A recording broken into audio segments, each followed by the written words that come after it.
ناظرین گرامی، بلی کو کب اور کہاں پیدا کیا گیا؟ تو چلیے اس ویڈیو میں اس حقیقت کے بارے میں جانتے ہیں۔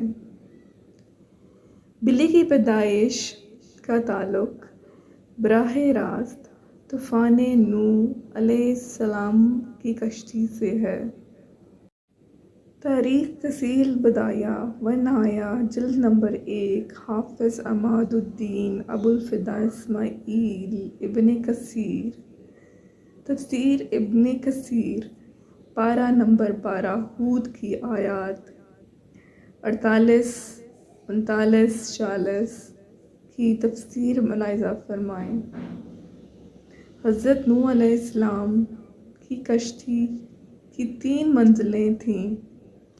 پہلی یعنی سب سے نیچے والی منزل میں مویشی اور عام جانور تھے، دوسری منزل میں انسان تھے اور سب سے اونچی یعنی پہلی منزل میں پرندے تھے، اور کشتی کا دروازہ چوڑائی میں تھا، جیسے وہ بند کر دی جاتی، گویا کشتی آج کے زمانے کے مطابق ایک عظیم آبدوز کی طرح تھی۔ اللہ پاک کی ہر تخلیق کردہ مخلوق میں کوئی نہ کوئی پوشیدہ راز ضرور ہوتا ہے۔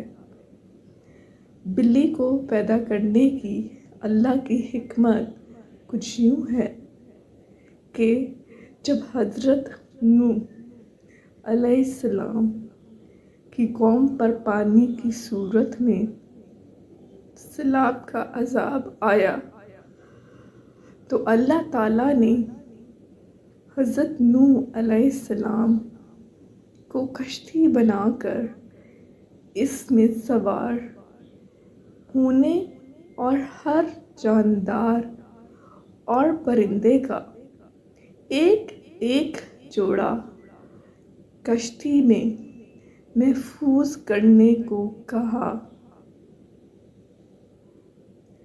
تو حضرت نوح علیہ السلام نے اللہ کے حکم کی تکمیل کی۔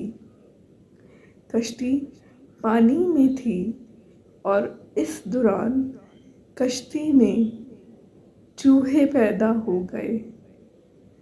انہوں نے کشتی میں موجود تمام اناج اور غلہ خراب کرنا شروع کر دیا۔ اس کے ساتھ ساتھ کشتی کو کاٹنا شروع کر دیا، جس کی وجہ سے کشتی میں پانی داخل ہونے کا خدشہ پیدا ہو گیا۔ تب حضرت نوح علیہ السلام نے اللہ تعالیٰ سے دعا کی کہ اے پروردگار، مجھے ان چوہوں سے نجات دلاؤ۔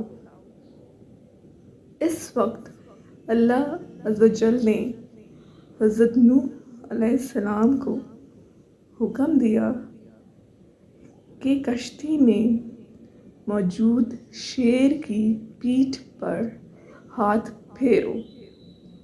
جب حضرت نوح علیہ السلام نے شیر کی پیٹھ پر ہاتھ پھیرا